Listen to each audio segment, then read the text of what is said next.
আসসালামু আলাইকুম, সবাইকে স্বাগত জানাচ্ছি আমার চ্যানেলে। বরাবরের মতো চলে আসলাম আপনাদের সামনে আরও একটি রেসিপি নিয়ে। আজকে আপনাদের সাথে শেয়ার করছি সরিষার শাক দিয়ে বড়ার রেসিপি। সরিষার শাক দিয়ে আপনারা এভাবে বড়া খেয়েছেন কিনা জানি না, তবে যারা না খেয়েছেন তারা একবার ট্রাই করে দেখতে পারেন, আশা করি ভালো লাগবে। সো গাইস, আর কথা না বাড়িয়ে চলুন দেখে নেওয়া যাক রেসিপিটি। বড়া বানানোর জন্য এখানে আমি কিছু সরিষা শাক নিয়েছি। আপনারা চাইলে শাকগুলো আস্ত রেখেই বড়া অথবা পাকোড়া বানিয়ে নিতে পারেন, অথবা শাকগুলোকে এভাবে আমার মতো কেটেও নিতে পারেন।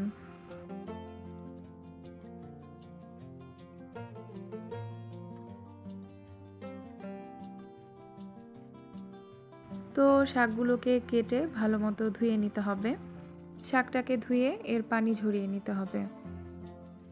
এই পর্যায়ে একটা বাটিতে নিলাম 1 কাপ পরিমাণ বেসন, আরও নিচ্ছি 1 কাপ চালের গুঁড়া, পেঁয়াজ কুচি দিয়ে দিলাম 1/2 কাপ, কাঁচামরিচ কুচি 5 থেকে 6টা, লাল মরিচের গুঁড়া দিলাম 1/2 চা চামচ, হলুদ গুঁড়া 1/2 চা চামচেরও কম, ধনিয়া গুঁড়া 1/2 চা চামচ, লবণ দিচ্ছি 1/2 চা চামচ বা পরিমাণ মতো।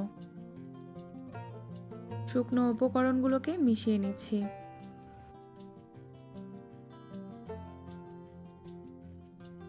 এবার অল্প করে পানি দিয়ে বেশ ঘন একটা ব্যাটার বানাবো।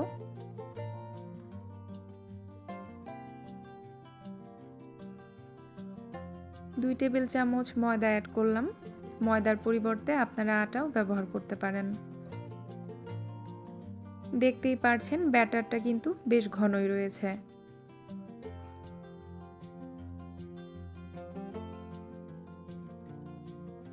এই পর্যায়ে সরিষার শাকটা দিয়ে আলতো করে সবকিছু মিশিয়ে নিচ্ছি। পাকোড়ার বাইন্ডিংয়ের জন্য আপনারা প্রয়োজন অনুসারে ময়দা, চালের গুঁড়া অথবা বেসন অ্যাড করে নিতে পারেন।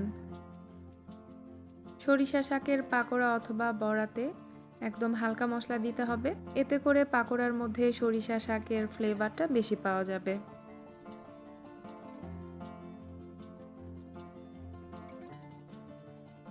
পাকোড়া ভাজার জন্য প্যানে তেল দিয়ে দিচ্ছি পরিমাণ মতো। তেলটা মোটামুটি গরম হলে একে একে পাকোড়াগুলো দিয়ে দিচ্ছি।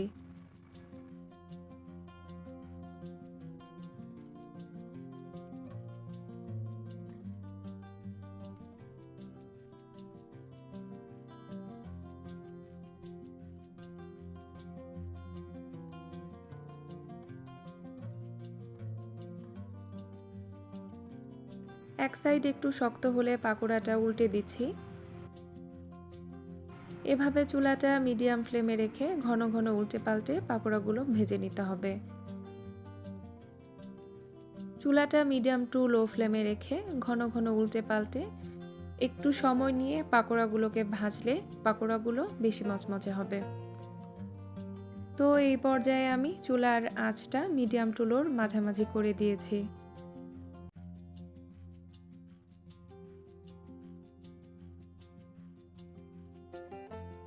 তো এই পাকোড়াগুলো হয়ে গেছে, এগুলো তেল থেকে তুলে নিচ্ছি।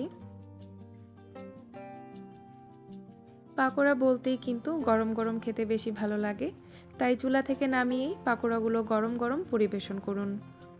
সো দর্শক, আজ এ পর্যন্তই। পরবর্তী ভিডিও দেখার আমন্ত্রণ জানিয়ে শেষ করছি। সে পর্যন্ত সবাই সুস্থ থাকুন, ভালো থাকুন। আল্লাহ হাফেজ।